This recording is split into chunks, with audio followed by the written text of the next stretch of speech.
welcome to the Pointy End. I'm Keith Sutherland. Today my guest is Anne Howe, a really well-known and exceptional sporting identity. Welcome, Anne. Thank you, Keith. Happy to be here. It's great to have you on the program. Now, we'll come to your sporting history, particularly golf, but just give us a little bit of a brief history. Well, Keith, I trained in pharmacy in Wellington in New Zealand and was not a terribly good saver. All my friends had gone to England, as you did in those 60s, and I wanted to get there, so I thought it seemed like a really good idea to come to Australia, where there was a lot more money in pharmacy in those days. And that's how I came to Bendigo. I was offered 2 jobs when I first came here, or 3 actually. One was in Toorak, but it wasn't really the Toorak that I knew today. Another one was down in Sale, but all the American sailors were down there, and the lady I was staying with wouldn't let me go there. And instead I came to Bendigo and was looked after just round the corner from where we are, Billy Bissett's pharmacy. Yes. So I was very fortunate there because I met a huge number of Bendigonians from the back of that little pharmacy. Well, and I met my husband there too. He came in and took me to a ball first sort of week that I was here. So that's how I met my husband. Basically, everyone knew Bill Bissett as an identity like yourself. Absolutely. And he was in that Bacchus building around the corner of Mitchell Street, as you said. But Bill was more than just a pharmacist. He knew everyone, he treated everyone fantastically well, and he would know, as I said, well, particularly you met Noel, and Noel at that stage obviously was quite a famous footballer with Rochester, played in the interleague football matches for many, many years, and I believe that you got married, lived up in Maloo near Tennyson on a farm. Did you continue to do pharmacy at that stage when you got married? I did. I worked in Rochester. I actually worked in Elmore too, and did some relief work over at Marupna. So I tried to combine. You couldn't let your profession drop. You had to keep your education up and you had to keep your hours going. So I didn't want to lose it. I'd worked too hard to get through, Keith. So, and I loved that. Look, we did, but unfortunately, weather was against us on the farm. We were dry, we were in Maloo, and we were dry farmers. And then the floods came through from Bendigo before they fixed up the Bendigo Creek, broke the channel, and we were flooded out. And we decided that perhaps it wasn't the wisest thing to stay on the farm. So we finished up coming to Bendigo. Noel got work down here in Bendigo in radio, and sales, then real estate as well? And real estate, yes, of course, for you, Keith. And I finally went back to my profession, but in between this, I did play golf. That was a career in itself. We'll come to that. The similarities are quite funny because Noel, having worked in real estate with myself, and you followed myself. I was council Shire of Huntly 1982 to 85, and then you followed 1985 to 87. Yes. We're on opposite sides of the fence in those early days because I was pushing the amalgamation debate, hence the reason I got off Huntly Shire Council, and you were sort of trying to keep the 5. As it turned out, ultimately, I think we're both probably right. I think that 5 into 1 was the best thing that ever happened. But it was interesting. And did you enjoy your council days in that 1985 to 87 period? Well, yes, I did. I had a real sense of community. And we desperately needed someone to stand in the Huntly Shire. There was a person who stood, and he would have been absolutely terrible for the Shire. So there was a lot of work went on behind the scenes in about the last 24 hours, and I was the bunny, so to speak, that put the hand up. So I really enjoyed it. So different than what's nowadays though, Keith. It was Huntly Shire, and we did fight very hard to not have amalgamation. I felt that we were being dictated to by the government of the time, and I thought that that wasn't fair. However, I do believe it was the best thing when we got the commissioners in, and finally we were a major, big regional city. You have to grow. So, and I think you and I are sort of on the same sides of the fence now. We are now, that's right. We prospered. Yes. Which brings me now to the golfing, because when I go through your history, and I'll just briefly run through these because there's so many. Club champion Beaumont, so many dates. Echuca Golf Club, Bendigo, Victoria Golf Club, which is in Melbourne, obviously in 1977. Course records, Balmain, Bendigo, Royal Hobart, Victoria, Melbourne. Victorian State Team member, Victorian State Captain 1985, Australian Champion 1980, semi-finalist Victoria, and on the list goes. And then some other accolades along the way. You were a special member of the Victorian Ladies Golf Union Council, member of the the Government State Sports Council of Victoria, Foundation President of the Bendigo Sports Women's Association 1982, Huntly Shire Council we've already mentioned, and then of course you went on to be Hall of Fame inductee in 2009, along with another Lockington sort of netball star, Sherelle McMahon. So huge sporting history. What got you into golf in the first place? Was it just something for relaxation, but you excelled at it? Well, no, Keith, when I came here as a young bride, I loved hockey. If you come from New Zealand, hockey was as big as AFL footballers in Victoria, just about. And I was really wanted to play hockey, but I discovered that hockey didn't have the same visibility as it did back home, and it was really difficult.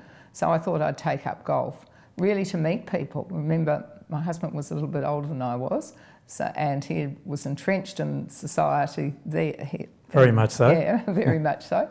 And I needed to get out and, you know, make my own sort of circle of friends. So I joined the Lockington Golf Club first of all, then the Balmain Golf Club, and finally got Noel away from World of Sport. Balmain played on a Sunday, and World of Sport was on a Sunday.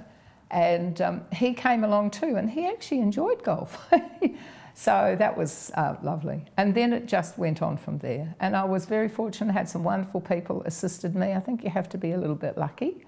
But you have to have natural ability, and it's more than luck. But I was, as I said, I was a fairly good hockey player in New Zealand. I'd played regional level there, and you know, wanted to do better, but I didn't get there. So good eyeball contact, I think, is what you need when you've got golf too. But I was very lucky, and I thoroughly enjoyed. I then played Goulburn Valley regionals, and then got on to Victoria Golf Club, and that opened up. Actually, a girl and I played she was from Kyabra and Lorraine Gemmell, and she and I won the State Foursomes Championship of Victoria in 1976, I think it was. I'm not very good on dates. And that opened up an invitation into the state squad. So from there, my career sort of blossomed. And at the ripe old age of 31, I might add, I'd never come up through junior ranks in Victoria, obviously. I was actually elected into the state team, and or chosen to play in the state team. And we did win the Gladys Hay Memorial Shield in Perth. No, it was in Adelaide, sorry. Yes, That's it all right. was in Adelaide. You've had so many achievements, it's Yeah. hard to remember them all. Yes, well, that was the top of the Australian Victoria. That's stage one. And we didn't win a lot. We had a lot of super champions in our side. 5 Australian champions and Anne. But sometimes to meld a team together takes a bit. So we finally got there and won. That was very exciting. And then I was made state captain the next year, so that was exciting too. When you're looking back at your career, there's always something that sticks out in your brain. I know there's a lot of achievements there, but was there one that gave you the most satisfaction? Not perhaps the biggest glory that you might have received an award on, but the most satisfaction in that long career? Yes, I think I played the course record I set at Royal Hobart. My mother and father had just come over to Australia to watch me. They were actually returning from an overseas trip, and it just suited them to be able to stop here and see me play golf.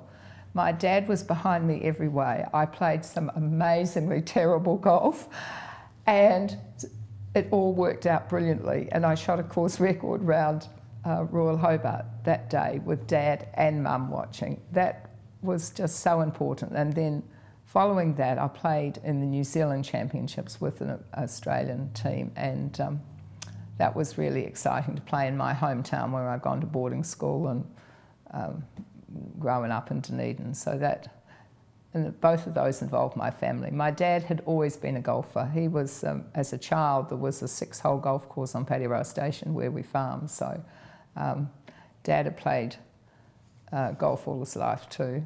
So he would have been very proud to see that particular event. He was. So, yeah. I was so pleased he was here for me. Oh, that's good. He willed you on. Yes. When you're looking back, some of the sporting people in Bendigo, and Bendigo are synonymous with some real stars, and you go back to the inaugural inductee of the swimming champion, which was Faith Leach, who just passed away recently. We have water skiers, cyclists, horse trainers, basketballers, footballers. Really, there's a rich sporting history in this region in Bendigo, and you're part and parcel of that rich history of people that have come from this region. You must feel proud, and you must feel very proud looking back at that achievement of being elected as the first president of the Sports Ladies Association, because it was always about sportsmen. Yeah. But you've sort of been a trailblazer in many ways for the women in this region. I think it's always important. I've got a lot out of sport, and you need to put things back into sport. And it's so great. I see Sherelle McMahon actually doing that now too. And I think that's where you get the best enjoyment. Setting up the Sports Women's Association was a good highlight too. We wanted to encourage sporting girls to achieve. Unfortunately, if you think the middle of the 70s, it was all about participation, and I think a lot of women, or a lot of girls then, fell out of sport because it wasn't about actually trying to achieve. And I think in sport that you have to go for greatness, or go for the best you can be. It's not much use just competing for the sake of competing. Well, I want to ask you that question because that's interesting you say that. When we look at now sport, they don't keep, if you're playing soccer or another, you're not supposed to keep a score. All those young kids do keep a score in their head because what are you trying to do? You're participating, but there's no will to win if there's no score. So what's your thoughts on that?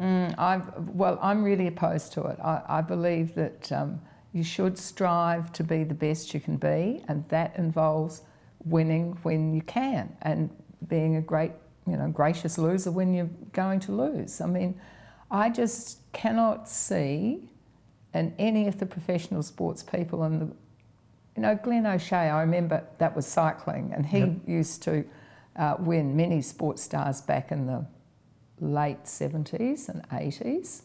The water skiers, I mean, they were all, if they hadn't pushed themselves, we were country kids, all of us. I mean, we didn't have the opportunities that a lot of people from Melbourne do, and there wasn't professionalism in it like there is now across all levels of sport. So it costs you money to play, and it costs you time and effort, and I think that you need to have a will to win if you're going to do well. The furloughs, and when you say money and time, that in those days there was no money in it, but the family that obviously took them around, speedboats, the amount of fuel they used in those days. So you're right, it wasn't professional, and it was just the parents supporting kids all the way through. So as you had your mum and dad as well in your early golfing career. Yes, well, absolutely. I mean, they were in New Zealand. That's what was so special, that they just happened to see me play twice when I was playing well. But it did cost in that era, and this is why I would... Faith Leach, I mean, you think how much she must have sacrificed to get to where she got. Exactly. Yes, and how much her family must have. So we've got lots of people behind us. So that was the idea about starting the Sports Women's Association. We weren't going to, as members, we didn't want to stand on street corners and sell lamingtons. We wanted to put money, pay to belong to this organisation, and the money would be given to these young sports people to be able to travel to different events that they may not have been able to afford to. And you've been a role model in sport, and you still are. You're obviously not slowing down because you're still playing bowls, I believe. Yes. You're probably still playing golf. I love my bowls, I'm passionate. So people can look at you, look at your career with golf and hockey in the early days and so on. but giving back to the community, as you said, the community's been good to you, you've given back to it, but you are a role model for people to follow. So what does the future hold for you? Lots more sport and just being involved in the community? What is it? Yes, well, I was 20 years at White Hills Pharmacy, and I loved that as a sense of community, and unfortunately I didn't play much sport. I wished I had taken up bowls really then, because bowls takes a long time. You would have been the champion, the Don Sherman of the area. Well, I am retired now, Keith. I'm a retired pharmacist. I can't quite drop the pharmacist bit, but and loving life at the moment, and really enjoying learning how to play bowls. It's a very strategic sport. Perhaps I should be the PR person for Bowls Victoria. And really at a bit of a crossroads at the moment, because we're all under one umbrella, and I hope that is going to work out properly. So I see this as a bit of an adventure if you look at the political side of things too. As far as bowls goes, golf did the same thing some years ago, and it was tough work. Politics comes into all these sorts of things in sporting bodies, and unfortunately they lose the big picture sometimes. They get caught up in perhaps their own importance in some of these issues. And lovely to speak to you this morning, talk about your golfing prowess and all the other things that you've achieved in your lifetime, and it's really good to have some of the sporting greats come on the pointy end, so I really do appreciate it. Well, thanks for having us, Keith. I'm so pleased that you were going to speak to all the sporting people from this town. It's just will be a wonderful history to have. Thank you.